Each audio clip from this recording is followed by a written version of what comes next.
الحمد لله وكفى والصلاة والسلام على سيد الرسل وخاتم الأنبياء وعلى آله وأصحابه الذين أوفوا عهدا الذين هم خلاصة العرب العرباء وخير الخلائق بعد الأنبياء. أما بعد فأعوذ بالله من الشيطان الرجيم. بسم الله الرحمن الرحيم. ألم تر أن الله يعلم ما في السماوات والأرض ما يكون من نجوى ثلاثة إلا هو رابعهم ولا خمسة إلا هو سادسهم ولا أدنى من ذلك ولا أكثر إلا هو معهم أينما كانوا ثم ينبئهم بما عملوا يوم القيامة إن الله بكل شيء عليم. قال النبي صلى الله عليه وسلم حياتي خير لكم تحدثون ويحدث لكم ومماتي خير لكم تعرض علي أعمالكم فما رأيت من خير حمدت الله تعالى عليه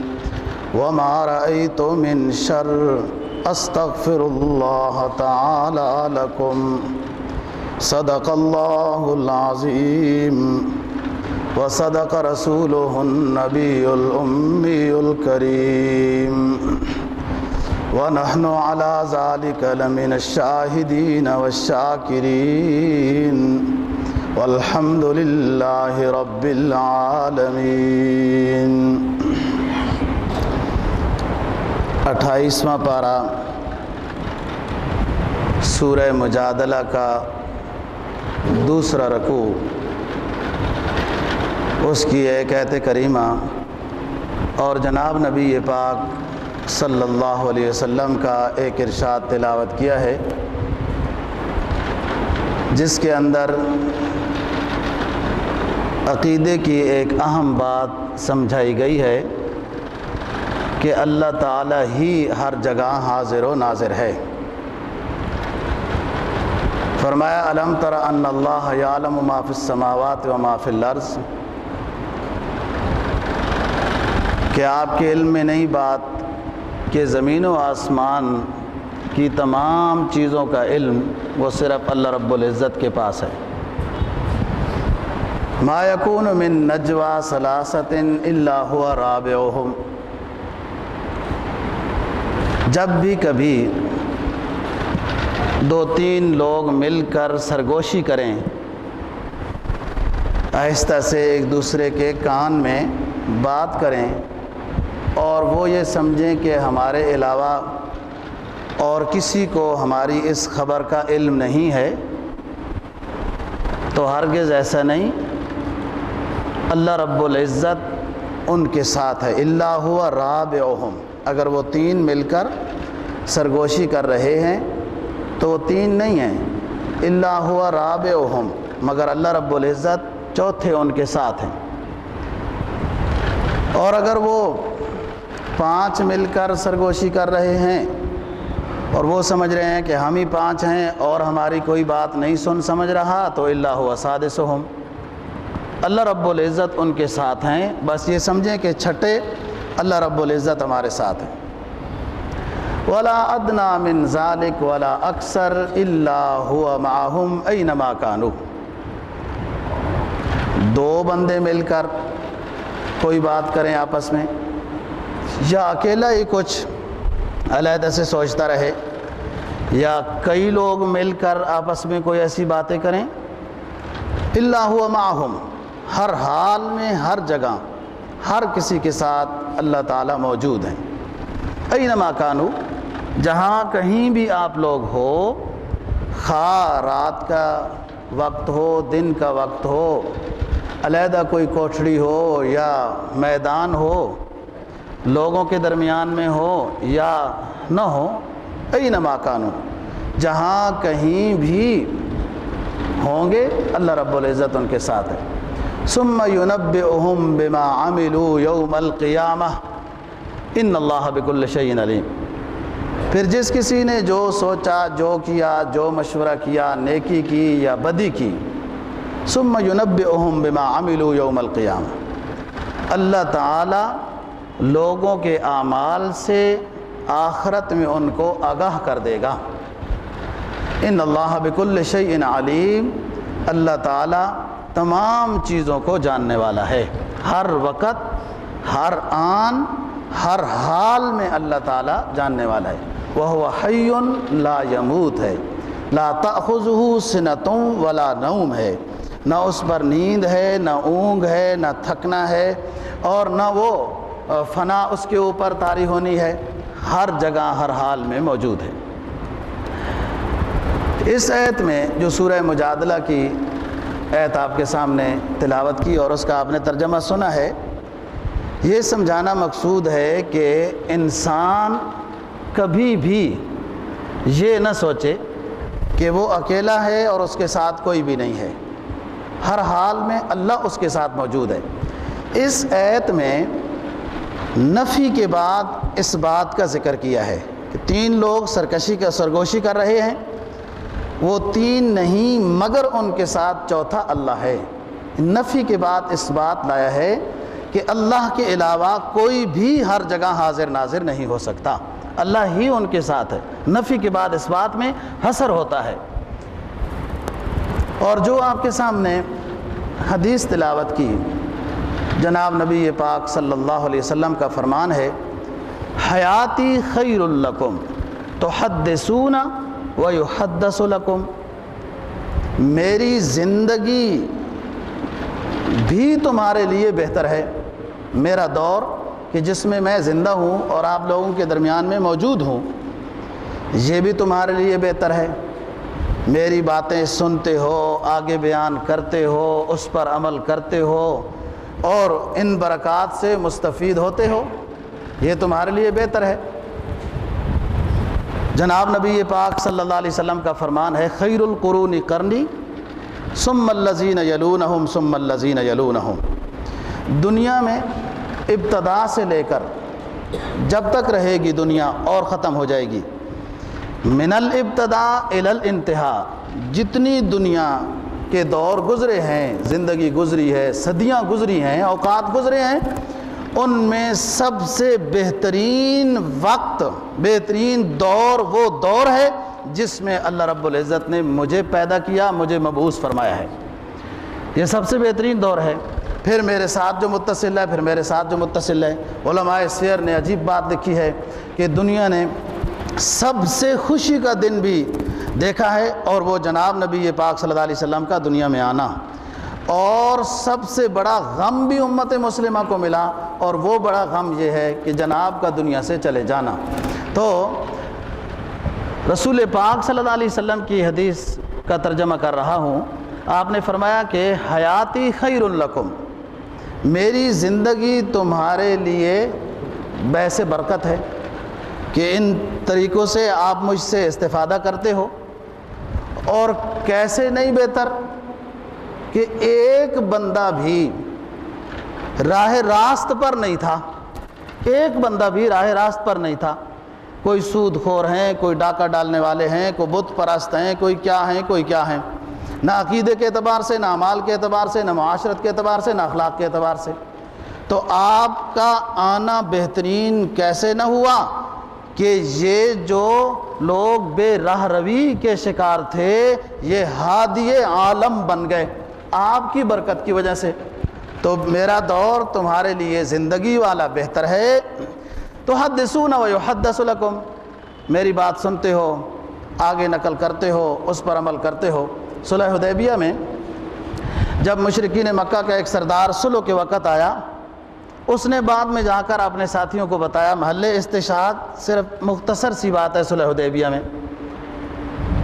اس نے کہا اپنے ساتھیوں کو کہ یہ سن لو کبھی بھی کامیاب نہیں ہو سکتے ہو تم۔ مشرکین مکہ کی طرف سے جو نمائندہ آیا تھا صلح حدیبیہ کے وقت، وہ سردار تھا، واپس جا کر اس نے یہ بتایا کہ میری بات سن لو، کبھی بھی تم کامیاب نہیں ہو سکو گے۔ وہ لوگ کہنے لگے تم بھی مل گئے ہو، وہاں جا کر تم بھی ان کے ہو گئے ہو۔ اس نے کہا بات تو سنو، ٹھہرو۔ بات یہ ہے کہ میں نے بڑے بڑے سرداروں کو دیکھا ہے، لیڈروں کو دیکھا ہے، بادشاہوں کو دیکھا ہے، قائدین کو دیکھا ہے، لوگوں کے ماوا و ملجا جیسے بزرگوں کو دیکھا ہے، لیکن اس طرح باادب جماعت میں نے کسی بادشاہ اور کسی لیڈر کی نہیں دیکھی جس طریقے سے کہ اس نبی کی جماعت ہے کہ آپ کے لعاب دہن کو بھی نیچے نہیں گرنے دیتے۔ آپ جب تھوک پھینکنا چاہتے ہیں تو قطاروں پر آپ کے جانثار کھڑے ہوئے ہیں، وہ تھوک بھی اپنے ہاتھوں پر لے کر اس کو بھی شفا سمجھتے ہیں اور جسم پر لگا لیتے ہیں۔ زبان سے نکلنے والے آرڈر کی اتباع کی تو کیا بات ہے، یہ تو آپ کے حرکت و سکون پر جان قربان کر دینے والی جماعت ہے، اور ایسا قائد کبھی ناکام نہیں ہوتا۔ آپ لوگ جو کوشش کرنا چاہتے ہو کر لو، میری یہ رائے ہے کہ تم کامیاب نہیں ہو سکو گے۔ ایسا ہی ہوا، سمجھدار تو تھا وہ۔ بات یہ ہے کہ حیاتی خیر لکم، میری زندگی تمہارے لیے بہتر ہے کہ میری باتوں کو حاصل کرتے ہو، عمل کرتے ہو، پھر اس کو آگے پہنچاتے ہو۔ دوسروں پر یوں ہی دین پہنچا ہے، بلغوا انی ولو آیا، اور پھر میری زندگی تمہارے لیے بہتر ہے کہ اس میں علوم شریعت سے تم کو آگاہ کیا، اچھے عقائد دیے، صحیح تربیت کی ہے، اور ایک نمائندہ جماعت اللہ رب العزت کے سامنے تیار کر کے پیش کر دی ہے۔ تو حیاتی خیر لکم، میری زندگی تمہارے لیے بہتر ہے کہ میری باتیں سنتے ہو، سمجھتے ہو، سیکھتے ہو، پھر اس پر عمل کرتے ہو، دوسروں کو پہنچاتے ہو۔ وَمَمَاتِي خَيْرٌ لَكُمْ، اور جب میں مر جاؤں گا تو تب بھی تمہارے لیے بہتری ہے۔ مرنا تو ہے ہی، کیونکہ صرف ایک ذات ہے جس پر فنا کے فیصلے نہیں ہیں، موت کے فیصلے نہیں ہیں، باقی تو سب نے چلے جانا ہے، وہ ہے اللہ رب العزت کی ذات۔ کل من علیہا فان ویبقی وجہ ربک ذو الجلال والاکرام، جو چیز بھی روئے زمین پر ہے اس نے سب نے فنا ہو جانا ہے، خواہ انسان ہیں یا جن ہیں، پہاڑ ہیں یا جو کوئی آسمان و زمین یا ندی نالے، سب نے فنا ہو جانا ہے، اور ایک اللہ رب العزت نے باقی رہنا ہے۔ جانا تو ہے،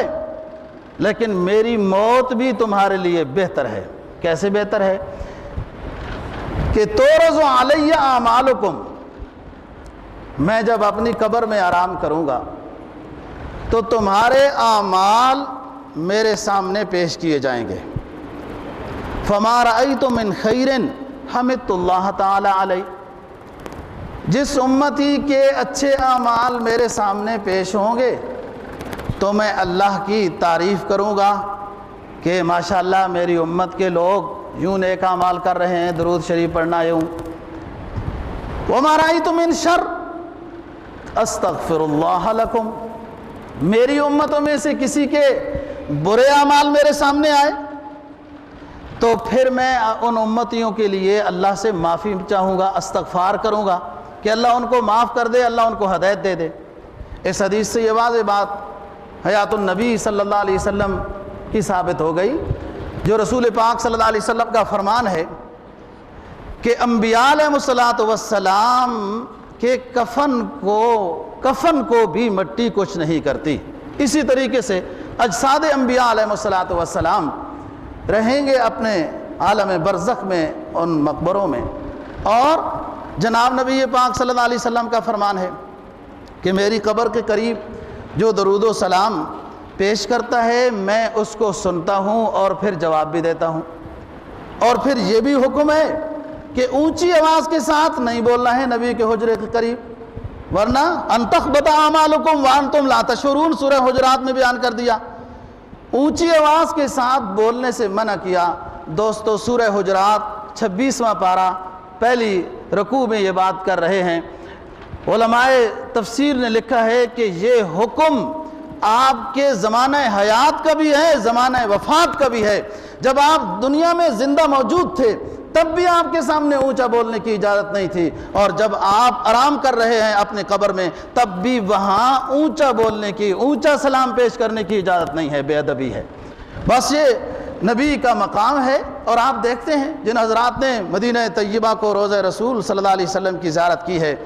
وہ سمجھتے ہیں کہ وہاں ادب کیسا ہے، کس طریقے سے لوگ آرام اور سکون کے ساتھ درود و سلام پیش کر رہے ہیں، اور ذرا سی بے ادبی ہوتی ہے تو پھر ان کی اصلاح بھی ہوتی ہے۔ تو فرمایا کہ حیاتی خیر لکم، میری زندگی تمہارے لیے بہتر ہے کہ میرے پیغامات پر عمل کرتے ہو، اور میرا مرنا اس لیے بہتر ہے کہ اعمال پیش کیے جاتے ہیں۔ ایک حدیث میں جناب نبی پاک صلی اللہ علیہ وسلم کا فرمان ہے کہ میرے قریب جو سلام پیش کرے اس کو تو میں سنتا ہوں، لیکن جب کوئی اپنے اپنے علاقے میں درود و سلام پیش کرے تو پھر مجھ پر باقاعدہ امتی کے نام کے ساتھ سلام پیش کیا جاتا ہے، اور آپ صلی اللہ علیہ وسلم کو تمام امتیوں کے احوال سے باخبر کیا جاتا ہے۔ اور بعض ایسے اللہ والے بھی گزرے ہیں، ہر بندے کے اپنے ایمان کی کوالٹی ہے نا، ایسے اللہ والے بھی گزرے ہیں کہ جو یہ کہتے رہے، سمجھاتے رہے کہ ہمارا وجدان یہ کہتا ہے کہ نبی پاک صلی اللہ علیہ وسلم مجھے پہچانتے ہیں۔ یعنی جب اعمال پیش ہوتے ہیں، ہر روز ایک بندہ درود و سلام، ہر روز حاضری لگتی ہے نا، پھر رسول اللہ صلی اللہ علیہ وسلم کے سامنے اس بندے کا نام جاتا ہے، تو ایسے اللہ والے بھی گزرے ہیں جو یہ کہتے ہیں کہ ہمیں رسول اللہ صلی اللہ علیہ وسلم پہچانتے ہیں، جب ہم وہاں جا کر سلام پیش کریں گے ہماری حاضری کو وہ پہچانیں گے کہ یہ وہی امتی ہے جب بار بار سلام پیش کر رہا تھا اپنے اپنے جگہوں میں رہ کر۔ بہرحال فرمایا کہ میری زندگی بھی بہتر، میری ممات بھی بہتر ہے تمہارے لیے کہ اچھے اعمال پیش ہوں گے تو اللہ کی تعریف کروں گا۔ ایک حدیث میں جناب نبی پاک صلی اللہ علیہ وسلم کا فرمان ہے کہ امتیوں کے جو برے اعمال میرے سامنے پیش کیے جاتے ہیں ان میں سب سے برا عمل جس سے مجھے تکلیف ہوتی ہے وہ یہ عمل ہے کہ کوئی امتی راستے میں ایسی چیزیں ڈال دے جس سے گزرنے والوں کو تکلیف ہو۔ جتنے امت کے برے اعمال پیش کیے جاتے ہیں کہ اس نے یوں گناہ کر دیا یا نماز نہیں پڑھی یا فلاں فلاں، لیکن ان میں سب سے برا عمل وہ ہے کہ جو ایک رفائی چیز ہے نا، ہر کسی نے گزرنا ہے، ہر کسی نے گزرنا ہے، اور راستوں میں رکاوٹ ڈال کر وہ رکھ دیتے ہیں یا گندی چیزیں راستے میں پھینک دیتے ہیں، لوگوں کو تکلیف ہوتی ہے۔ تو فرمایا کہ رسول اکرم صلی اللہ علیہ وسلم نے کہ میری زندگی اور میری ممات تمہارے لیے دونوں لحاظ سے بہتر ہے۔ بات آج کے سبق میں یہ سمجھانی ہے کہ اللہ رب العزت ہی ہر جگہ حاضر ناظر ہے، اور اللہ کے علاوہ کوئی ہر جگہ حاضر ناظر نہیں۔ بعض حضرات نے بطور عقیدت کے، احترام کے یا ادب کے یا محبت کے کہیں ایک بات کہہ دی کہ جناب نبی پاک صلی اللہ علیہ وسلم بھی ہر جگہ حاضر ناظر ہیں۔ یاد رکھیے یہ بات کہ اصول شریعت سے یہ خلاف بات ہے، قرآن و حدیث میں اس کا ثبوت نہیں کہ جناب نبی پاک صلی اللہ علیہ وسلم یا دیگر انبیاء علیہ السلام یا صحابہ یا شہداء یا علماء محدثین یا کوئی فقیر فقیر گندی نشین یا کوئی وہ ہر جگہ حاضر ناظر ہے۔ یہ بات اصول شریعت کے خلاف ہے۔ اور آپ صلی اللہ علیہ وسلم کے کل 3 دور ہیں۔ ایک دور ہے آپ کا کہ آپ دنیا میں موجود نہیں تھے، ایک دور ہے وہ کہ جو آپ دنیا میں موجود تھے، اور ایک دور وہ ہے کہ جو اب ہے کہ دنیا سے آپ رخصت ہو گئے، انتقال کر گئے، اور اب قیامت تک کا یہ دور ہے کہ جو آپ کی وفات ہو چکی اور اس کے بعد کا یہ دور ہے۔ حاضر ناظر کی تعریف یہ ہے کہ جو الان کما کان، ہر جگہ دونوں جہانوں میں ہر وقت ہر چیز سے باخبر ہو بغیر کسی واسطے کے اس کو علم ہو اور وہاں موجود ہو، وہ صرف اللہ رب العزت کی ذات ہی ہے۔ اب سب سے پہلا وہ دور لیتے ہیں کہ جو آپ صلی اللہ علیہ وسلم دنیا میں موجود نہیں تھے، سابقہ انبیاء کی باتیں، سابقہ شریعتوں کی باتیں وحی کے ذریعے سے اللہ رب العزت نے رسول اللہ صلی اللہ علیہ وسلم کو بتائیں۔ سورہ یوسف اتنا تفصیلی واقعہ ہے کہ قرآن مجید نے کسی واقعے کو یہ نہیں فرمایا کہ احسن القصص، کہ قصوں میں سب سے زیادہ خوبصورت قصہ، کسی قصے کو قرآن مجید نے احسن القصص نہیں کہا، اور اس قصے کو کہا، فرمایا نحن نقص علیک احسن القصص بما اوحینا الیک، کہ اے نبی نحن نقص علیک احسن القصص بما اوحینا الیک۔ قرآن مجید مجھے ایک دیتے ہیں، ایک قرآن مجھے پکڑا، کہ ہم آپ کے سامنے قصہ بیان کر رہے ہیں، اور قصوں میں سب سے زیادہ خوبصورت قصہ آپ کے سامنے بیان کر رہے ہیں۔ اسی آیت کے آخر میں فرمایا کہ وَإِن كُنْتَ مِن قَبْلِهِ لَمِنَ الْغَافِلِينَ، اور آپ اس سے پہلے، آپ کا سپیکر بند ہو گیا،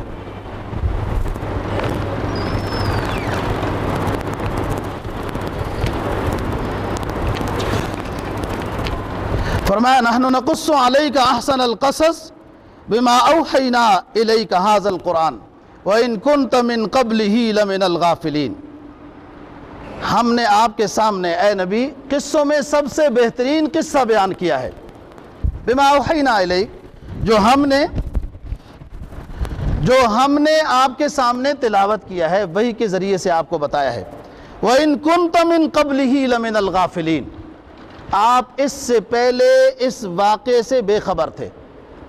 ہم نے آپ کو یہ واقعہ بتایا ہے وحی کے ذریعے سے۔ قرآن نے خود نبی پاک صلی اللہ علیہ وسلم کو خطاب کر کے فرمایا ہے کہ آپ اس سے پہلے اس واقعے سے بے خبر تھے، اور جو حاضر ناظر ہوتا ہے وہ واقعہ سابقہ سے بھی باخبر ہوتا ہے، اس کو بتایا نہیں جاتا۔ اسی طرح سورہ یوسف کے آخر میں فرمایا ذالک من انباء الغیب نوحیہ الیک، اے نبی ہم نے آپ کو یہ وہ باتیں بتائی ہیں جو آپ سے پوشیدہ تھیں، وحی کے ذریعے سے بتائیں۔ وما كنت لدیہم اذ اجمعوا امرہم وہم یمکرون،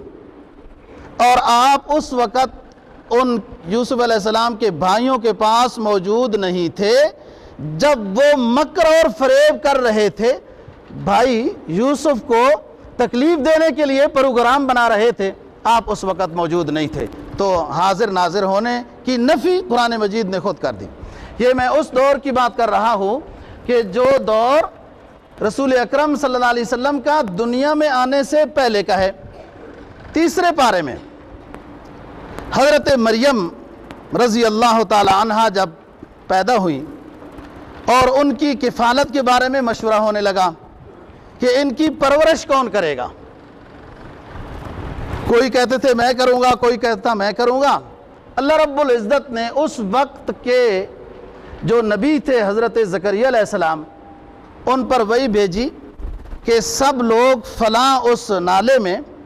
اپنی قلمیں ڈال دیں، جس کی قلم الٹی بہنے لگ جائے گی وہ مریم رضی اللہ تعالی عنہا کی کفالت کا مستحق ہے۔ قرآن مجید نے یہ بات بیان کی،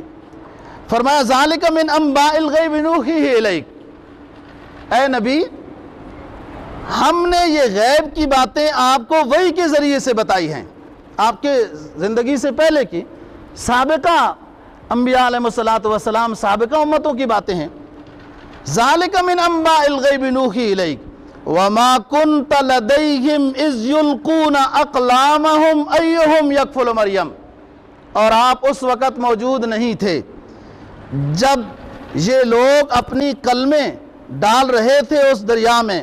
کہ کون مریم کی کفالت کرے گا۔ وما كنت لدیہم اذ یختصمون، اور یہ جھگڑا کر رہے تھے جب ایک کہتا تھا میں مریم کی کفالت کروں گا، دوسرا کہتا تھا میں مریم کی کفالت کروں گا، آپ اس جھگڑے کے وقت بھی موجود نہیں تھے۔ تو بات یہ ہوئی دوستو کہ رسول اللہ صلی اللہ علیہ وسلم کا وہ دور کہ جو آپ موجود نہیں تھے۔ رہی بات ترمذی شریف کی حدیث کی کہ جناب نبی پاک صلی اللہ علیہ وسلم کا فرمان ہے کہ کنت نبیا وآدم بین الماء والطین، میں اس وقت بھی نبی تھا جب آدم علیہ السلام ابھی مٹی اور گارے کہ وہ تخلیق کے مراحل میں تھے۔ اس حدیث کا مطلب یہ ہے کہ اللہ رب العزت کے علم میں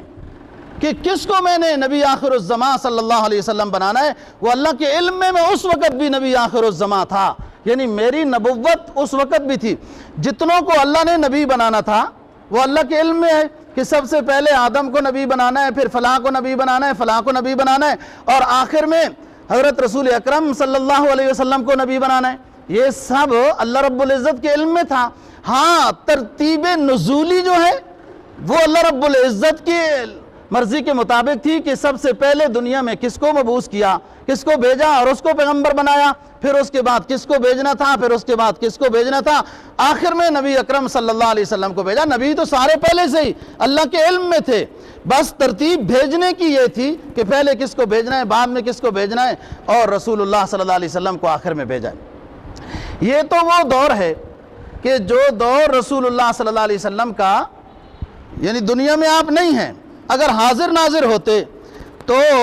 آپ کو دنیا میں آنے سے پہلے کی بھی باتیں پتہ ہونی چاہیے تھی۔ یہ اللہ رب العزت کی صرف صفت ہے کہ اللہ ہی حاضر ناظر ہیں ہر جگہ۔ اب رہی یہ بات کہ وہ دور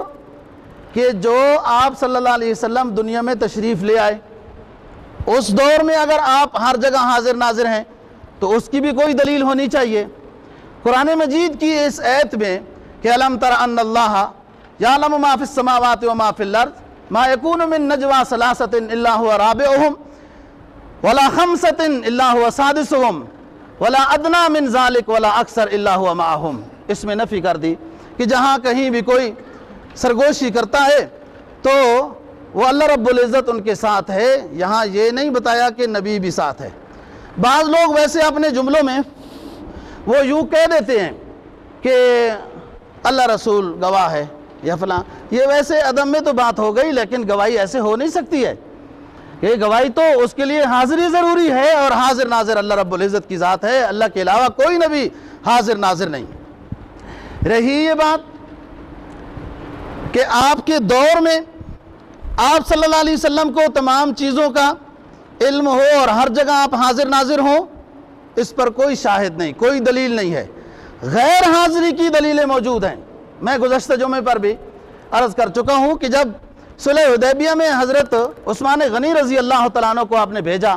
اور اس کی خبر غلط مشہور ہو گئی کہ ان کو شہید کر دیا گیا، لیکن آپ کے علم میں تو اگر آپ حاضر ناظر ہوتے تو اس خبر کی تردید کر دیتے کہ وہ لوگ غلط کہہ رہے ہیں، جھوٹ کہہ رہے ہیں، عثمان تو زندہ ہے، لیکن آپ نے ان کی خبر کو مانا کہ ہاں وہ شہید ہو گئے اور آپ بیعت لینے لگ گئے۔ اسی طریقے سے حضرت عائشہ صدیقہ رضی اللہ تعالیٰ عنہ پر منافقین نے جب الزام لگایا، تہمت لگائی، آپ بہت پریشان ہو گئے۔ بعد میں وحی کے ذریعے سے سورہ نور 18ویں پارے میں آیات نازل ہوئیں اور آپ حضرت عائشہ صدیقہ رضی اللہ تعالیٰ عنہ کی برات کا اعلان ہوا، لیکن آپ پریشان رہے تقریباً 1 مہینہ، اور یہ بڑے پروگرام کے مطابق یہ کیا گیا تھا۔ میں اس بات کو بیان کر چکا ہوں کہ یہ الزام اور تہمت نبی کے حرم پر جو منافقین نے لگائی تھی، یہ بڑے اہتمام سے ایک پروگرام کے ساتھ لگائی تھی کہ تاکہ اس شخص کو اپنے گھر کے لحاظ سے پریشانی میں مبتلا کر دو اور دوسرے طریقے سے ان پر حملہ وغیرہ کرا کے ان کو ختم کر دیا جائے۔ آپ پریشان رہے اور وہی کے انتظار میں رہے۔ اگر آپ حاضر ناظر ہوتے تو آپ تو حقیقت سے باخبر تھے، پھر پریشانی کی کیا ضرورت تھی؟ پریشان ہونے کی بات یہ ہے کہ آپ کو اس واقعے کی صحیح خبر نہیں تھی جب تک کہ وہی نہیں آئی۔ بئر معونہ کی بات ہے۔ بئر معونہ میں جب ان لوگوں نے قبیلہ زکوان اور رعل، بنو سلیم، یہ کئی قبیلے تھے، انہوں نے مدینہ طیبہ میں رسول اللہ صلی اللہ علیہ وسلم سے یہ درخواست کی کہ ہمارے قبیلے ہیں اور بہت زیادہ ہیں، لہذا آپ ہمیں قاری صاحبان دے دیں۔ آپ نے 2 چند کا فیصلہ کیا تو کہنے لگے کہ حضرت ہمارے 70 قبائل ہیں تو ہر قبیلے کا الگ امام ہونا چاہیے، قاری صاحب ہونا چاہیے۔ آپ نے جو معیاری 70 قاری تھے ان کا انتظام کیا اور ان کے ساتھ بھیج دیا۔ بہرحال نہ آپ عالم الغیب ہیں نہ حاضر ناظر ہیں، یہ دھوکے کے ساتھ آئے تھے اور منافق تھے۔ آپ کے 70 صحابہ کرام رضی اللہ تعالیٰ عنہ کو شہید کیا۔ امام بخاری رحمہ اللہ تعالیٰ نے ایک روایت میں ایک اور ایک جگہ پہ 2 کا ذکر کیا ہے کہ ایک وہ لنگڑا سا تھا، وہ پہلے سے ہی سائیڈ میں کہیں ہوا، وہ اس کو پیچھے ڈھونڈ نہ سکے تو وہ آہستہ آہستہ کچھ عرصے بعد پہنچے، اور ایک صحابی کو اپنی طرف سے انہوں نے مار دیا تھا لیکن وہ غنودگی کی حالت میں تھے کہ بعد میں وہ جب ان کو ہوش آیا تو آہستہ آہستہ پہنچے۔ جب ان کو دھوکے کے ساتھ بیر معونہ کے کنویں میں وہ منافقین اور دشمن اسلام کے دشمن جب ڈالنے لگے تو صحابہ کرام رضی اللہ تعالیٰ عنہ نے دعا کی، اور اس دعا کو امام بخاری رحمہ اللہ تعالیٰ نے نقل کیا ہے، اور اس دعا کے مفہوم یہ ہے کہ یہ ہماری بات، یہ ہماری قربانی کی داستان، یہ شہادت کا نذرانہ اے اللہ رب العزت ہمارے نبی پاک صلی اللہ علیہ وسلم کو بتا دیجئے۔ اگر نبی حاضر ناظر تھا، صحابہ کرام کو سب سے پہلے معلوم ہونا چاہیے تھا کہ ہمیں یہ اللہ سے درخواست کرنے کی ضرورت کیا ہے کہ ہماری شہادت کی یہ داستان اے رب ہمارے پیغمبر کو پہنچا دے۔ نبی تو حاضر ناظر تھا، اگر تو داستان پہنچانے کی اللہ سے درخواست کرنے کی ضرورت تھی۔ صحابہ کرام رضی اللہ تعالیٰ عنہ کا بھی یہی عقیدہ تھا کہ اللہ رب العزت ہی صرف ہر جگہ حاضر ناظر ہیں، کوئی نبی ہر جگہ حاضر ناظر نہیں، اور نہ رسول اللہ صلی اللہ علیہ وسلم حاضر ناظر ہیں۔ امام بخاری کا جملہ نقل کرتا ہوں، ان صحابہ کرام رضی اللہ تعالیٰ عنہ جب سمجھ گئے کہ ان منافقین اور ان دشمنان اسلام نے ہمیں اپنے ہاتھے میں لے لیا ہے تو اب ہم شہید کر دیے جائیں گے، تو سب نے مل کر دعا کی، فرمایا بلغوا عنا قومنا ان قد لقینا ربنا ورضی عنا وارضانا، بلغوا عنا ربنا ان قد لقینا، بلغوا عنا قومنا ان قد لقینا ربنا، اے ہمارے رب یہ ہماری داستان ہمارے علاقے والوں کو بھی بتا دیجئے اور ہمارے پیغمبر کو بھی بتا دیجئے کہ بلغوا عنا قومنا ان قد لقینا ربنا، ہمیں اللہ رب العزت سے ملاقات کا شرف حاصل ہوا ہے بیر معونہ میں شہادت کا نذرانہ حاصل کر کے، اور یہ اللہ سے بیر معونہ میں ہماری ملاقات اتنی کامیاب ملاقات ثابت ہوئی کہ رضی عنا وارضانا، بیر معونہ پر ان 70 صحابہ کی یہ ملاقات شہادت کی شکل میں اللہ رب العزت نے اتنی قبول کی، یہ ہماری ملاقات اتنی کامیاب ثابت ہوئی کہ یہ ہمارا رب ہم سے راضی ہو گیا اور ہم اس سے راضی ہو گئے۔ یہ بیر معونہ میں، اور آپ صلی اللہ علیہ وسلم نے بہت کم موقع پر اپنے دشمنوں کے لیے، اسلام کے دشمنوں کے لیے بد دعا کی۔ آپ کے دشمن بھی وہی جو اسلام کے دشمن، بہت کم آپ نے بد دعا کی، لیکن ایسا نہیں ہوا جب بھی کبھی کوئی نبی بد دعا کرے کہ وہ قبول نہ ہو، اور پھر اللہ کا محبوب جب بد دعا کر دے تو وہ قبول نہ ہو۔ آپ نے بہت کم بد دعا کی ہے، لیکن جب کی ہے بد دعا فوراً قبول ہوئی ہے۔ میں نے آپ کو بتائی تھی بات کہ ابو لہب کے 2 بیٹوں کے پاس آپ کی بیٹیاں تھیں آپ کے نبوت کے اعلان سے پہلے، اور اس نے پھر حکم دیا اپنے بیٹوں کو کہ یہ شخص ہمارے بتوں کی توہین کر رہا ہے، اس کی بیٹیوں کو طلاق دے دو، اور ایک بیٹے نے بے ادبی کی، آپ کے ایک داماد نے بے ادبی کی، وہ میں بے ادبی نقل کرنا بھی بے ادبی سمجھتا ہوں، اور آپ نے جب وہ بے ادبی کے بعد طبیعت میں ملال آیا، آپ نے فرمایا کہ یا رب اس شخص کو درندے کے حوالے کر دے۔ اپنے داماد جس نے ابھی طلاق دے دی اپنے باپ کے کہنے پر، اس کو کسی درندے کے حوالے کر کے چیر پھاڑ دے۔ اس کے بعد ہی چند دنوں بعد شام کے سفر میں گیا، لوگ قافلے والے سو رہے تھے، بھیڑیے آئے اور اسی کو اٹھا کر لے کر چیر پھاڑ کر رکھ دیا۔ آپ نے بہت کم بد دعا کی۔ غزوہ بدر میں عتبہ شیبہ کے لیے بد دعا کی، وہ اوجڑیاں پھینکنے والے، حرم میں آپ عبادت میں مصروف ہیں اور مشرکین مکہ مشورے کے ساتھ اوجڑیاں جمع کر کے اور کھال آپ کے اوپر پھینک رہے ہیں، ان کے لیے آپ نے بد دعا کی، اور مقام بدر پر پہنچ کر جگہ کا تعین کیا کہ میرا رب عتبہ کو یہاں برباد کرے گا، شیبہ کو یہاں برباد کرے گا، اور اس کنویں میں ان کو غرق کر دیا جائے گا۔ وہ بدر کے علاقے میں جن ساتھیوں کو اللہ نے یہ جگہ دکھائی وہ ابھی تک وہاں مردار پڑے ہوئے ہیں، نشانیاں لگا دی تھی۔ میں بتا رہا ہوں کہ ایسی بد دعا کہ کئی دن تک بد دعا ہوئی ہو، وہ صرف ان بیر معونہ والوں کے لیے ہوئی ہے، بیر معونہ والوں کے لیے، جنہوں نے دھوکے کے ساتھ رسول اللہ صلی اللہ علیہ وسلم سے صحابہ کرام کو مانگا کہ ہماری تعلیم و تربیت کریں گے، اور شہید کر دیا۔ 1 مہینہ آپ نے صبح کی نماز میں قنوت نازلہ فرمائی، تلاوت کی، بد دعا کی کہ اللہ ان کو تباہ و برباد کر دے، ان کے علاقوں کو، ان کے پانی کو، ان کی مویشی کو، ان کی آبادیوں کو، ان کے گھروں کو تباہ و برباد کر دے، کہ جنہوں نے میری اتنی بڑی تیار کی ہوئی جماعت اور اتنا قیمتی سرمایہ انہوں نے ضائع کر دیا ہے۔ آپ اتنے پریشان، تو کبھی کبھی آپ نے بد دعا کی۔ میں یہ بتا رہا ہوں، آپ عالم الغیب ہوتے تو پھر اس طرف صحابہ کرام کو بھیجتے کیوں؟ آپ کے علم میں تھا، کوئی قائد بھی ایسا نہیں ہوتا کہ اپنے ورکروں کو بھیج کر، انبیاء علیہ السلام ایسا کریں گے، پھر رسول اللہ صلی اللہ علیہ وسلم ایسے کریں گے کہ آپ کے علم میں ہے کہ میں بیر معونہ میں صحابہ کو بھیجوں گا تو وہاں پر ان کو قتل کر دیا جائے گا، پھر بھی بھیج رہے ہیں؟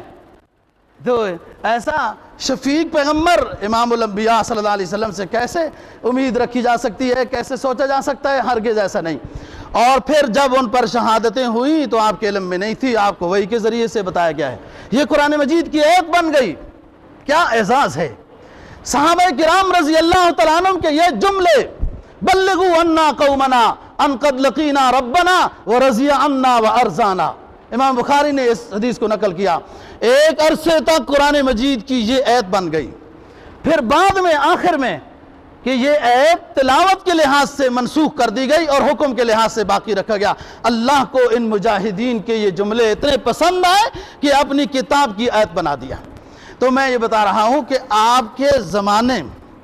میں جو آپ موجود ہیں، آپ اس وقت بھی ہر جگہ حاضر ناظر نہیں ہیں، ورنہ یہ واقعات پیش نہ آتے۔ وہ جس کی گزشتہ جمعے پہ بات بتائی کہ وہ ساتھی فوت ہو گیا، مسجد کی صفائی کرنے والا، آپ نے صحابہ کرام کو ڈانٹا کہ آپ نے مجھے بتایا کیوں نہیں ہے؟ آپ کو گویا علم نہیں ہے، آپ عالم الغیب نہیں ہیں، ورنہ آپ کو پوچھنے کی ضرورت کیا تھی؟ رہی بات کہ آپ حاضر ناظر، بعض لوگ یہ کہتے ہیں قبر میں رسول پاک صلی اللہ علیہ وسلم آتے ہیں سوال و جواب کے وقت، آپ بنفس نفیس نہیں آتے۔ اگر بنفس نفیس، وہ صحابی تو رات کو دفن کر دی گئے،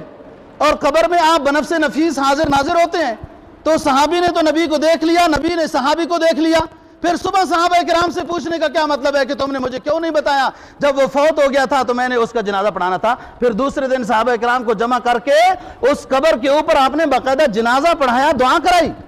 اسی سے تو یہ مسئلہ ثابت ہوا کہ اگر کوئی مردہ دفن کر دیا جائے تو اس کے 3 دن تک، گرم علاقوں میں 3 دن تک اس کی قبر پر بھی جنازہ پڑھا جا سکتا ہے۔ اسی حدیث سے تو یہ مسئلہ ثابت ہوا۔ تو بات یہ ہے دوستو، اس دور کی بات کر رہا ہوں کہ رسول اکرم صلی اللہ علیہ وسلم کا جو زمانہ ہے، آپ کا جو زمانہ ہے، اس میں بھی آپ ہر جگہ حاضر ناظر نہیں۔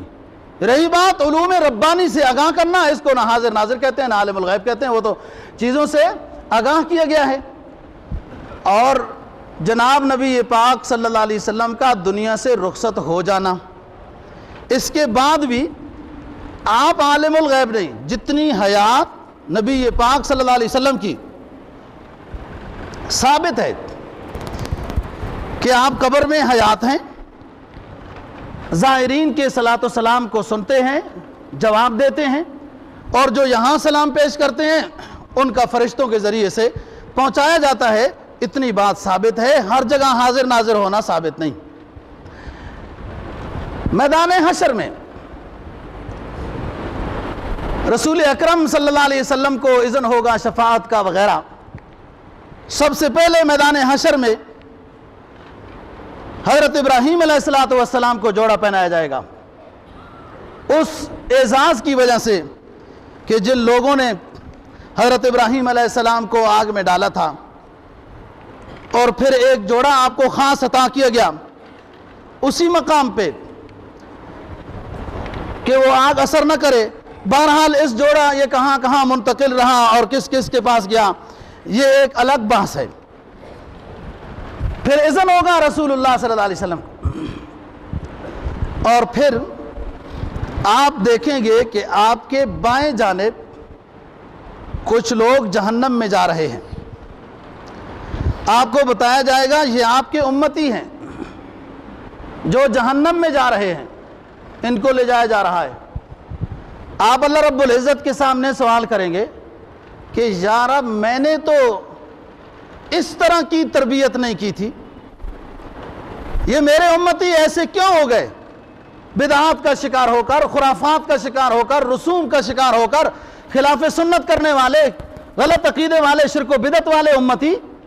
یہ جو جہنم میں جا رہے ہیں، میں نے تو ایسی تربیت نہیں کی، میں تو صحابہ کرام رضی اللہ تعالیٰ عنہم کی تربیت کر کے آیا ہوں، انہوں نے پھر بعد کے لوگوں کی تربیت کی، جس پر آپ نے خود اعلان کیا اولئک حزب اللہ، یہ نبی کی جماعت، یہ اللہ کی جماعت ہے۔ اولئک هم المفلحون کہا کہ یہ کامیاب جماعت ہے، رضی اللہ عنہم کہا کہ اللہ ان سے راضی ہے، یہ اتنی کامیاب جماعت ہے، میں تو وہ جماعت تیار کر کے آیا ہوں۔ تو اللہ رب العزت فرمائیں گے کہ اے نبی یہ آپ کے بعد جو امتیں آئیں ان میں یہ طرح طرح کے خرافات ہو گئے اور یہ غلط کاریوں کی وجہ سے آج جہنم میں ان کو ڈالا جا رہا ہے۔ اس وقت یہ آیت تلاوت کریں گے جو ابھی میں کرنے والا ہوں، تو بات یہ ہے کہ نبی اگر حاضر ناظر تھے تو نبی کو پہلے سے ہی پتہ ہونا چاہیے تھا کہ فلانے دور میں سن 700 ہجری میں، سن 800 ہجری میں، 1400 میں لوگ ڈرامے نالین مبارک کی بھی بنائیں گے، فلاں کریں گے، فلاں کریں گے۔ کیا نبی کو ان لوگوں نے سمجھا ہے؟ نبی کی اتباع میں سب کچھ اللہ نے رکھا کہ یا یوں عکس کے نقل کر کے کہ یوں نال، اور نال بھی ایک، دو نالوں کے ساتھ آپ نہیں آئے۔ اور بے ادبی کی یہ بات کہ 5 فٹ کا نال مبارک، افسوس صد افسوس، نبی کا پروانہ وہ ہوتا ہے جو نبی کی سنتوں پر جان کے نذرانے دے دے، اور جھوٹی عقیدت رکھنے والے، زہری الفاظ کے تعیش کے پیچھے دوڑنے والے، اس سے نجاتیں نہیں ہوتی۔ نبی پاک صلی اللہ علیہ وسلم یہ کتاب چھوڑ کر گئے ہیں، اپنی سنت کا ذخیرہ چھوڑ کر گئے ہیں، جو امتی ان حدیثوں کو گن بھی نہیں سکتا، اتنی حدیثوں کے فرمان چھوڑ کر گئے، وہ ہمارے لیے برائے اتباع کے چھوڑ کے گئے، برائے عمل کے چھوڑ کر گئے کہ ان حدیثوں کے مطابق عمل کرو۔ بات یہ ہے دوستو کہ رسول اللہ صلی اللہ علیہ وسلم کی محبت و عشق میں اللہ کی حدود کو پامال کر دیا جائے، وہ محبت و عشق نہیں آوارگی ہے، وہ محبت و عشق نہیں بے ادبی ہے، وہ محبت و عشق نہیں گستاخی ہے کہ نبی کو کوئی ہر جگہ حاضر ناظر سمجھے۔ یہ تو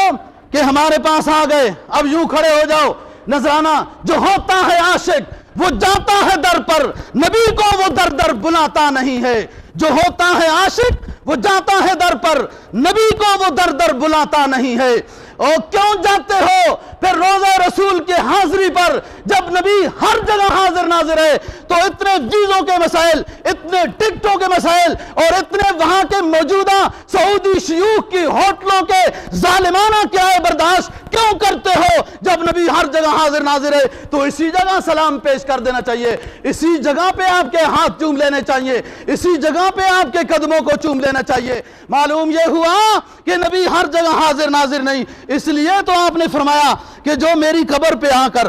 مجھے سلام پیش کرے میں اس کی شفاعت کروں گا، جو میری مسجد میں آ کے 40 نمازیں پڑھ لے نفاق سے بری ہو جائے گا، اور جس نے حج کیا اور میرے پاس آنے کا اس کے پاس کرایہ تھا لیکن میری حاضری کے لیے نہیں آیا، میرے روزے کے پاس حاضری کے لیے نہیں آیا، اس نے میرے اوپر ظلم کیا ہے۔ اگر نبی حاضر ناظر ہوتا تو پھر وہاں کی حاضری کیا ہوتی؟ صحابہ کرام رضی اللہ تعالی عنہم دوستو جب ادھر ادھر سفر کے لیے جاتے تھے تو سب سے پہلے حاضری دیتے تھے۔ مدینہ طیبہ میں جن صحابہ کا قیام تھا، روزہ رسول کے پاس آ کر حاضری دیتے تھے، سلام پیش کرتے تھے اور پھر جاتے تھے، پھر واپس آ کر حاضری دیتے تھے۔ اگر نبی حاضر ناظر ہوتے تو صحابہ کے ساتھ سب سے پہلے ہوتے، ان کو روزے کے پاس حاضری کی کیا ضرورت تھی؟ میں حدیث بیان کر رہا تھا کہ میدان حشر میں کچھ لوگ جہنم کی طرف جا رہے ہوں گے، آپ کو بتایا جائے گا یہ آپ کے امتی ہیں۔ آپ فرمائیں گے میں نے تو ایسی تربیت نہیں کی۔ فرمایا بعد میں لوگ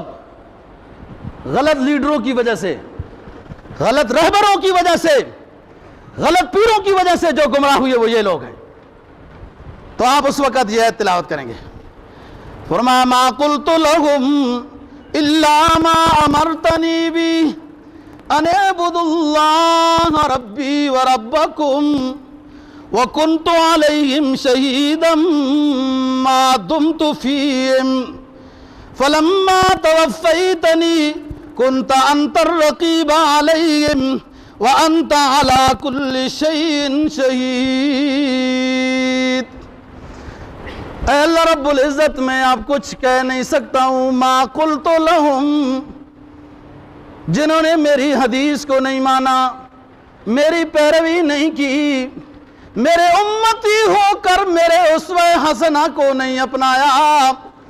او بلو ایریا والو، پڑھے لکھے دوستو، نبی جیسے برگزیدہ اور مقدس ہستی کی اتباع نہیں کرتے ہو، یہود و نصارہ کی طرح شکلیں اور لباس بنا رہے ہو، جنہوں نے میرے نبی کے ساتھ نبی کے دور میں دشمنی کی ہے، نبی کو ستایا ہے، نبی کے حرم پہ یہودیوں نے، منافقین نے نبی کے حرم پہ تہمتیں لگائیں، نبی پاک صلی اللہ علیہ وسلم کے ساتھ دشمنی کی جن لوگوں نے، اللہ کے ساتھ جن لوگوں نے دشمنی کی، او نبی آخر الزمان کے ماننے والے ایمان والو، میں تمہارے دلوں کو جھنجھوڑ رہا ہوں، جگا رہا ہوں کہ نبی کی دشمنوں کی اتباع نہ کرو، نبی کی شفاعت چاہتے ہو تو نبی کے اسوہ حسنہ کو اپناؤ۔ میدان حشر میں نبی پاک صلی اللہ علیہ وسلم یہ اللہ رب العزت کے سامنے عذر پیش کر دیں گے، فرمائیں گے ما قلت لہم، اے اللہ میں کچھ نہیں کہتا ہوں، اب کیا کہوں، میری سنت پہ انہوں نے عمل نہیں کیا، میری تعلیمات کو نہیں اپنایا، ما قلت لہم، میں ان کو ایسی بات اب کچھ نہیں کہہ سکتا، الا ما امرتنی بی ان اعبدوا اللہ ربی وربکم، میں تو دنیا میں ان کو یہی دعوت دیتا رہا کہ میرا اور تمہارا رب صرف اللہ ہی ہے، اللہ معبود ہے اور میں رہبر ہوں، اللہ مسجود ہے، میری حدیث تمہاری رہنمائی کرے گی، سجدہ کیسے کرنا ہے، کس وقت نماز پڑھنی ہے، کتنی رکعتیں لینی ہیں، کیسے رکوع سجود میں تلاوت کرنی ہے، میں تو اپنے دور میں یہی دعوت دیتا رہا، اعبدوا اللہ ربی وربکم، وہ میرا معبود ہے، تمہارا بھی وہی معبود ہے، لیکن کنت علیہم شہیدم ما دمت فیہم، اے میرے رب جب میں موجود تھا مدینہ طیبہ میں یا جن علاقوں میں میں موجود تھا اور میں نے جو جماعت تیار کی ہے میں اس کی صداقت پر تو گواہی دیتا ہوں وہ صحیح تھی، ما کنتم وکنت علیہم شہیدم ما دمت فیہم، جب تک میں ان میں تھا تو گواہ ہوں کہ وہ صحیح تھے اور میں نے تربیت بھی صحیح کی اور انہوں نے عمل بھی کیا۔ فلما توفیتنی،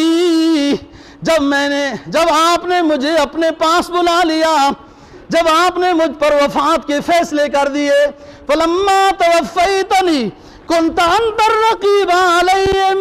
پھر آپ کے ہی حوالے تھی میری امت، پھر آپ کے ہی حوالے تھی میری یہ جماعت، میری یہ امت، وانت علی کل شیء شہید، اور آپ ہی ہر وقت حاضر ناظر ہیں، آپ ہی ہر وقت حاضر ناظر ہیں، آپ ہی سمجھتے ہیں کہ وہ اس وقت انہوں نے کیا کیا۔ اگر نبی پاک صلی اللہ علیہ وسلم ہر جگہ حاضر ناظر ہوتے تو پھر آخرت میں اس وقت تعارف کی کیا ضرورت تھی کہ ان امتیوں نے صحیح کام نہیں کیے اور ان امتیوں نے صحیح کام کیے۔ ہر جگہ موجود عالم الغیب حاضر ناظر صرف اللہ رب العزت ہے۔ علامہ مجذوب کی بات نقل کر کے ختم کرتے ہیں، فرمایا لا معبود الا ہو، لا مسجود الا ہو، لا مشہود الا ہو، لا مقصود الا ہو، حسبی ربی جل اللہ، لا الہ الا اللہ، حسبی ربی جل اللہ، لا الہ الا اللہ، ما فی قلبی غیر اللہ، میرے لیے اللہ ہی کافی ہے، وہی میرا مددگار ہے، وہی انبیاء کا بھی مددگار تھا، وہی اپنے حبیب اپنے محبوب پیغمبر محمد عربی صلی اللہ علیہ وسلم کا میدان حشر میں بھی مددگار ہوگا، آپ کی شفاعت کو قبول کرے گا۔ وہی اللہ رب العزت اور وہی محبوب محمد عربی صلی اللہ علیہ وسلم میدان بدر میں اللہ رب العزت سے مدد مانگ رہے، اللہ رب العزت سے، یا اللہ میری اس جماعت کو ضائع نہ کرنا، بڑی مشکل سے میں نے یہ جماعت تیار کی ہے۔ اللہ سے مدد مانگنے والے سب انبیاء بھی اور اللہ کا محبوب بھی، حسبی ربی جل اللہ، صرف اللہ ہمارے لیے کافی ہے۔ انبیاء کا بھی وہی مددگار ہے، اولیاء کا بھی وہی مددگار ہے، علماء صلحاء شہداء محدثین اور تمام کائنات کا وہی مددگار ہے۔ حسبی ربی جل اللہ لا الہ الا اللہ ما فی قلبی غیر اللہ۔ جب تک دوستو دل میں اللہ اور اللہ کے رسول کے علاوہ کسی اور کی محبت ہوگی، کامیابی نہیں ملے گی۔ اس دل کو اللہ نے